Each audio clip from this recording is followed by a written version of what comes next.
All right, well, we all know the holidays are approaching fast and children are making their lists and maybe checking them twice. But what if your kid's dream toy is a privacy nightmare?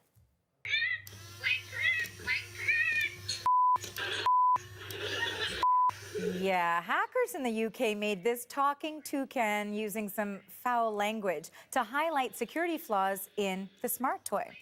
So now let's bring in our panelists to discuss the downfalls of some so-called intelligent toys. We've got Michal Levram, and she is a senior writer with Fortune magazine, and she's in Palo Alto. Thank you for joining us, the heart of Silicon Valley. Thanks for having me. And she joins us via Skype. And also in studio, we've got Nicole Verkint, and she is an investor and tech entrepreneur.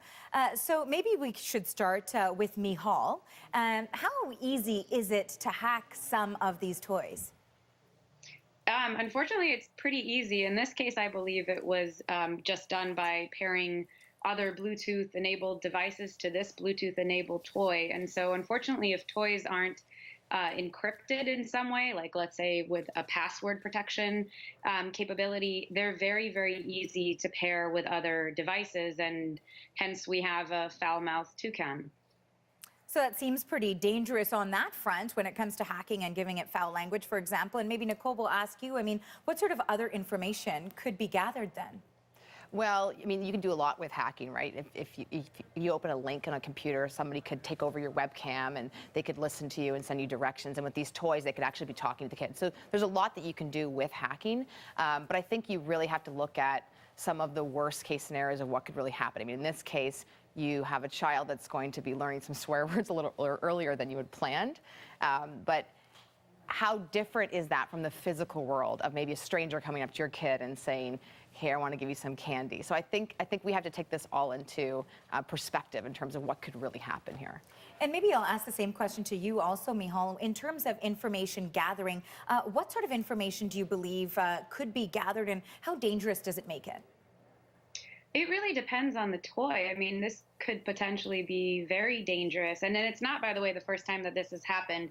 Other toys have been hacked or, have shown the potential to be hacked. It's not really that hard to do in most cases. Again, because a lot of the very simple protections are missing from some of these products. But, if you've got a little kid who's talking to a toy that's recording their voice, there's going to be all sorts of personal information. And you've got a lot of toys now that connect to the internet. That means that they're also connected to some of your digital identity or the parent's digital identity. And so that could be anything from credit card information, address, you name it. So the potential here is definitely to be really dangerous, not to freak people out, but just to put out there, the last toy I got for my kids was Monopoly. So, I think you really have to be careful with, some of them are very, very cool, some of these new toys, and some companies are taking a much more responsible approach, but you definitely have to be careful when buying them. And then finally, Nicole, I want to go to you on this, and you're right, Michal, we don't want to freak people out, but what should parents keep in mind then? Well, I think they need to be aware. And this story is really just getting started as we go to the smart home. I believe there's going to be a lot of smart home devices that are gifted throughout Christmas to adults as well. The connected car, all the Internet of Things devices. I think cyber warfare really is going to be that arms race of the next year and the next few years to come, where we're going to be having more connected things, including lots of different types of toys, and we're going to be having more cyber security, and it's just going to keep sort of chasing after each other. So this isn't over. We're going to keep hearing of new animals that are you can hack, and it's going to keep going. So everyone just has to be vigilant, I guess. Now, we'll move on from toys to currency now, cryptocurrency. This week, Bitcoin investors made a killing. The cryptocurrency climbed above $16,000 US. Now, Bitcoin and other digital dollars promise to make overnight millionaires, if not billionaires. So first, let's explain Bitcoins. They are an online currency that was created in 2009, and they exist only online, digitally. Bitcoins are not tied to any country or regulation. So why are we all talking about this now? Well, there's been a recent investing frenzy in Bitcoin. One Bitcoin currently costs a little under $20,000 Canadian. So that's partially due to Wall Street putting investors' money into Bitcoin. So before you think about getting into the action and in on the action, we want to talk about what happens as cryptocurrency goes mainstream. So let's again bring in Michal Livram from Fortune Magazine and tech entrepreneur Nicole Verkint. And, you know, it's important to note here also that, Nicole, with you, that you are an official advisor for Crypto Global, a Canadian cryptocurrency mining company. So we just want to have some full transparency on that front there. So maybe we'll first ask you, Michal, this question. Lots of people are looking into getting into the Bitcoin market. Is now the right time?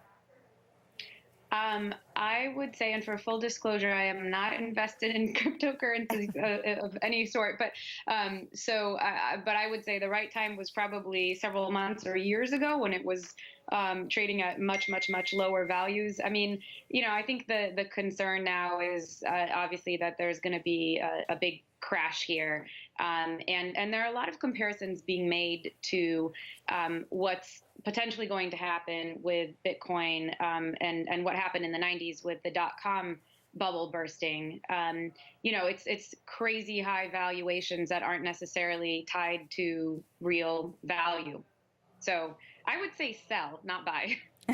Okay, so that's one piece of advice there. Maybe Nicole would have a different piece of advice. But first, we also want to look at the technology behind Bitcoin. So the technology behind it is this blockchain, and it creates a public and permanent record of every interaction. So maybe you could explain why this technology is so important. Oh, this technology is really exciting. And one thing that's for sure is blockchain is going nowhere. It's for sure going to be the future. Having a single ledger system, one place digitally where you can track who owns what in the digital universe. And it's being used in lots of different applications. So at my company, OMX, we're a supply chain management platform. We're looking at using it to verify data of what suppliers can do. So there's one location that says this supplier does this or does not do this. You can use it for all sorts of different applications. We've seen Bitcoin kind of be the darling, but it's going to be all about mining lots of different types of cryptocurrencies. It's really about going peer-to-peer and having this system of trust in the digital world where you can say, you know, I know for sure that I'm the only one that has this piece of currency and that there's a limited number of this currency. And I think we're going to see this more in lots of developing countries. I was in Argentina recently where people they don't trust their government. They're thinking that the currency will be devalued overnight. And so they want to go to a different system that they can trust. So I think blockchain is for sure here to stay, and it's only going to become more mainstream. So, I mean, I think if I'm understanding you correctly, you're pretty clearly saying that cryptocurrency, for example, is the way of the future. This is something that we will continue to see in a few decades. I believe we're going peer-to-peer in every area of the market. You're seeing Airbnb going peer-to-peer. You're seeing lots of peer-to-peer lending. You're seeing Zipcar is peer-to-peer. There's lots of different examples now where technology is enabling people to transact through marketplaces online directly and removing intermediaries, which add a lot of cost and inefficiencies. And in some cases, some people don't trust intermediaries. Not so much in Canada, but globally, we're going to see the use of this technology to be able to keep a single ledger system, a single point of contact to say who owns what information, and the more stuff we do digitally. And so there's over 800 types of cryptocurrency, and you know, judging where we're at with Bitcoin and how expensive that is, and if you should go in or out. Now, I don't know the answer to that either, but I do believe that cryptocurrencies will be the way of the future in terms of the blockchain technology enabling lots of different activities. And Michal, I just sort of want to put that question to you too, because you somewhat said that you don't believe now is a good time to get into Bitcoin, but do you think it's going to be around for decades? Or, I mean, given the fact that you would invest in it, maybe not. Maybe you don't think so.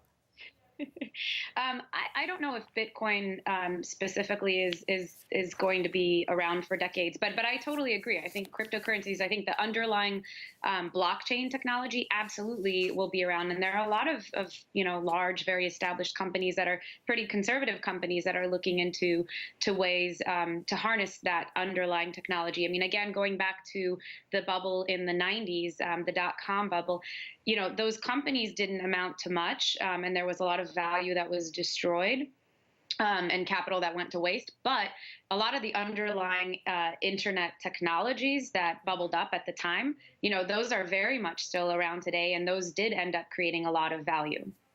All right, so there's still a lot to discuss on this, but we have to move on to the next topic. And so if it's not, you know, if you don't want to trade in cryptocurrency, you could always consider a crypto kitty. It's a game created by a Canadian tech company and built into the cryptocurrency Ethereum. Users buy cats like Bitcoins and can breed or trade them. Yes, I'm scratching my head too. And business is booming. Some CryptoKitties are selling for almost $100,000 Canadian. Okay, so Michal, I'll put this to you first. What is the appeal with CryptoKitties? You know what? This isn't the first such fad that we've seen. I clearly am not the right demographic because I really don't get it. But you know, we saw Pokemon Go, we saw other similar fads, and people just love these I mean, they're like digital Beanie Babies. That's all they are. You know, I don't see a lot of value in real Beanie Babies, the physical ones, and so digital ones don't hold a lot of appeal for me. But they're selling like crazy. They're actually apparently slowing down Ethereum's network. This is the network that is offering them, basically selling them, and so people are making money from this. It's crazy the prices that some of these are trading for, but you know, you asked earlier if Bitcoin would be around for decades. I can tell you with 99.999% certainty that CryptoKitties will not be around for decades. Okay. That's my take. Okay, we'll take your word on that. We'll carry that one into the decades. So, Nicole, let's go to you for this next question here. There's so much business with CryptoKitties right now. I mean, I've seen so many articles written about it that it's actually clogging the platform. So, do you think crypto collectibles are the next step in cryptocurrency? If not CryptoKitties, but crypto collectibles, maybe the next one. I think there is a place for them. I agree. I hope I'm not trading cryptocurrencies or CryptoKitties in 20 years. But if you think about this idea that back in the day you would have bought a Beanie Baby because they said we're only going to have so many of this animal, and you go, well, this is exclusive, I own it, and now it could go up in value. This is the ability to do that in a digital world and say, for sure, this kitty that's been bred and it's got these special characteristics, you get more money if it's Jaguar-like. And if it was bred earlier on, you get more money. For sure, there's a place to use this as a model to say, if we want to create exclusivity in the digital trading world, this is a way to do it on the blockchain technology. So to me, I think it's crazy. I think it's nuts to be trading these things and to have full enjoyment from it. But I think as a model to say the future of digital trade could look something like this, it's an interesting thought. Well, we'd like to thank both of you. An interesting discussion. So